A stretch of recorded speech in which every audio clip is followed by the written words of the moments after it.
जमशेदपुर गांव में मिनी और उसके दोस्त एक साथ रहते थे। मिनी बहुत समझदार और होशियार थी। मिनी के गांव का सरपंच किशोर सिंह बहुत ही घमंडी और लालची था। वो गांव वालों से बहुत ही बुरा व्यवहार करता था। मिनी और दूसरे गांव वाले उसके व्यवहार से बहुत परेशान थे। एक दिन मिनी और उसके सारे दोस्त एक साथ बातें कर रहे थे। तभी गांव का एक लड़का जयेश वहां आया और मिनी के पास आकर बोला, मिनी, हमारे गांव को हमारी बहुत जरूरत है। क्यों, ऐसा क्या हुआ जयेश? हमारे गांव में बांध टूटने की वजह से बाढ़ आ गई है। गांव के सभी घर टूट चुके हैं। गांव वाले बहुत परेशान हैं। अरे, ये तो बहुत बड़ी समस्या है। हमारे गांव के लोगों को हमारी जरूरत है। इतना कहकर मिनी और उसके दोस्त गांव की ओर चल देते हैं। मिनी और उसके दोस्त राहुल और जया जैसे ही गांव पहुंचते हैं, देखते हैं कि गांव के सभी लोग जोर जोर से रो रहे हैं और गांव पूरा अस्त व्यस्त हो चुका है। सारे घर टूट चुके हैं। मिनी ये सब देखकर बहुत उदास हो जाती है और एक कोने में जाकर बैठ जाती है। राहुल और जया मिनी के पास जाते हैं और कहते हैं, क्या हुआ मिनी? मुझे कुछ समझ ही नहीं आ रहा राहुल। मैं हमारे गांव वालों को ऐसे परेशान नहीं देख सकती हूँ। हमें कुछ करना होगा, पर हम कर भी क्या सकते हैं मिनी? हाँ मिनी, जया सही बोल रही है। हम क्या कर सकते हैं? हम जाकर गांव के सरपंच से बात करके मदद लेते हैं। मिनी, कोई फायदा नहीं है। वो तो बहुत घमंडी और लालची किस्म का व्यक्ति है। वो हमारी कोई मदद नहीं करेगा। हाँ मिनी, उसके पास जाकर मदद मांगने से मुझे भी नहीं लगता कि कोई फायदा है। फिर भी एक बार तो कोशिश कर ही सकते हैं ना। मिनी की बातें सुनकर जयेश भी वहाँ आता है और कहता है, मिनी, मैं भी तुम्हारे साथ चलूंगा। मिनी, राहुल, जया और जयेश चारों किशोर सिंह के घर की ओर चल देते हैं। किशोर सिंह घर में बैठा चाय पी रहा होता है। मिनी और उसके दोस्तों को देख किशोर सिंह कहता है, तुम लोग यहाँ कैसे? गांव के लोगों को आपकी मदद की जरूरत है। तो क्या मैंने पूरे गांव का जिम्मा ले रखा है? पर आप गांव के सरपंच हैं। आपकी जिम्मेदारी है गांव को संभालने की। गांव के लोगों की परेशानी दूर करना कर्तव्य है आपका।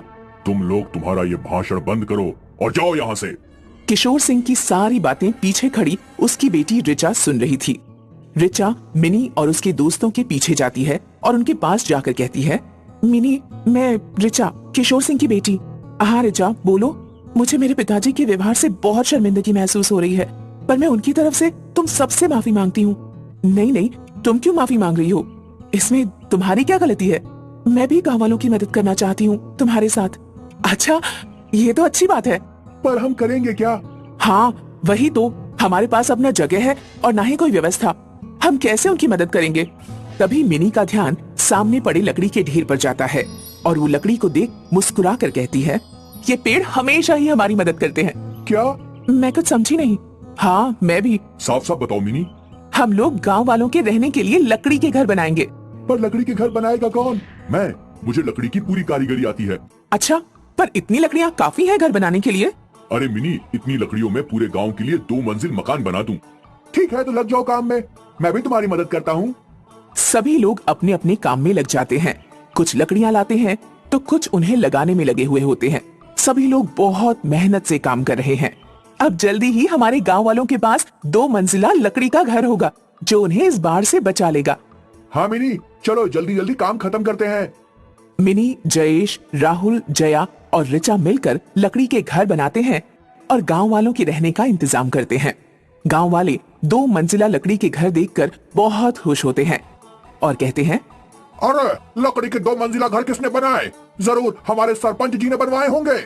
किशोर सिंह भी वहीं खड़ा गांव वालों के सामने महान बनने के लिए चुपचाप खड़ा मुस्कुरा रहा था कि तभी गांव वालों की बातें सुनकर रिचा और जयेश कहते हैं, ये घर पिताजी ने नहीं, मिनी ने बनवाए हैं।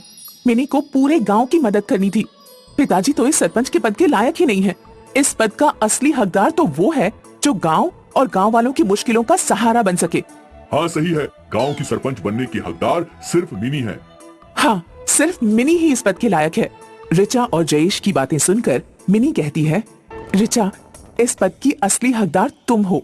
जिस तरह गांव वालों के भले के लिए तुम अपने पिताजी के खिलाफ जाकर गांव वालों की मदद बिना किसी स्वार्थ के करने के लिए आगे आई हो, वो काबिले तारीफ है। तुम ही इस पद के काबिल हो। तभी सभी गांव वाले पीछे से कहते हैं, आज से हमारे गांव की 2 सरपंच हैं, पहली मिनी और दूसरी रिचा, क्योंकि दोनों ने ही बिना स्वार्थ गांव के लोगों की मदद की है और दोनों ही इस पद के लायक हैं। हम मिनी और रिचा को गांव के नए सरपंच बना देते हैं। मिर्जापुर गांव में माया देवी अपने 2 छोटे बच्चों के साथ रहती थी। बारिश के मौसम में एक दिन रात को बाढ़ आ जाती है और पूरा गांव पानी में डूब गया। गांव के लोग वहां से जान बचाकर भागे। माया देवी भी अपने छोटे बच्चों के साथ पड़ोस के सिकंदराबाद में पहुंची। माया को देखकर सिकंदराबाद का सरपंच आया और बोला, ए बुढ़िया, हमारे गांव में क्यों आई है?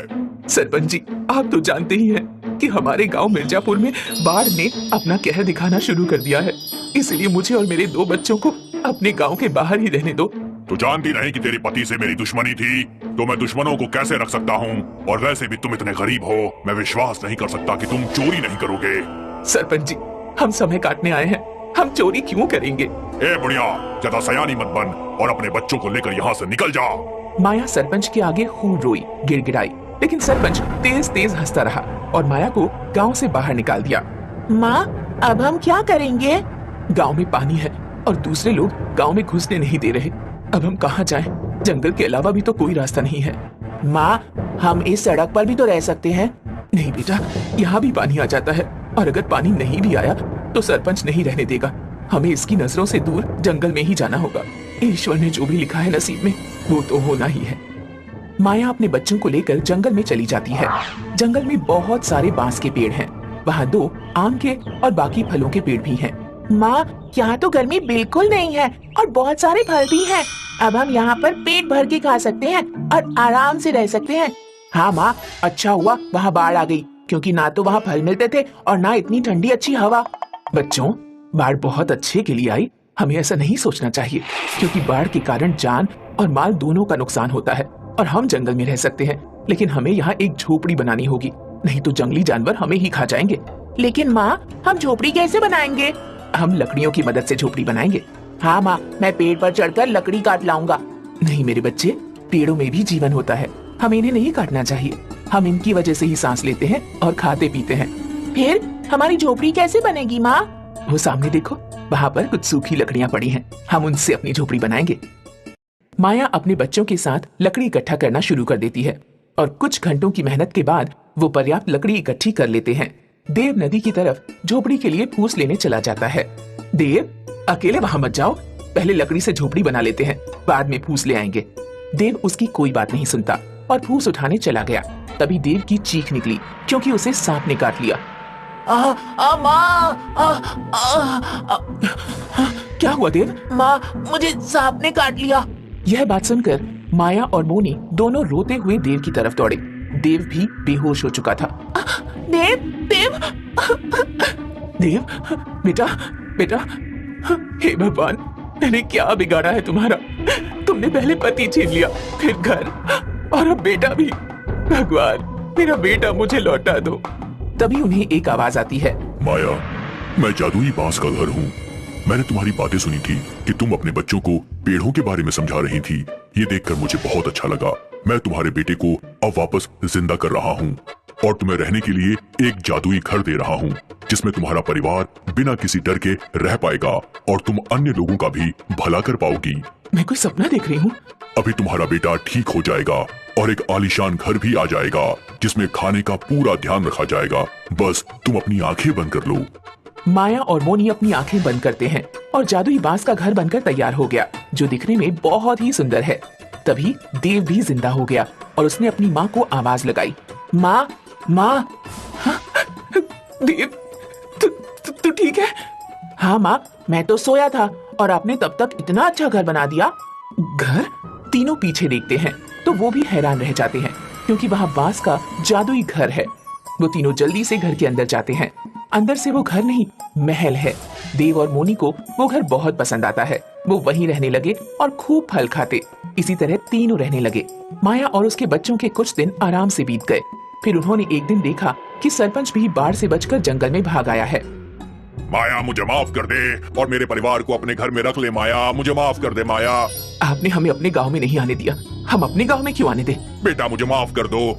कोई बात नहीं सरपंच जी, आ जाइए घर में। सरपंच ने जैसे ही अपने परिवार के साथ घर में कदम रखने की कोशिश की, जादुई घर ने उसको बाहर फेंक दिया और बहुत तेजी से जंगल में भी बाढ़ आ गई, जिसमें सरपंच और उसका परिवार भी बह गया। लेकिन जादुई बांस के घर को कुछ नहीं हुआ, वो सही सलामत रहा।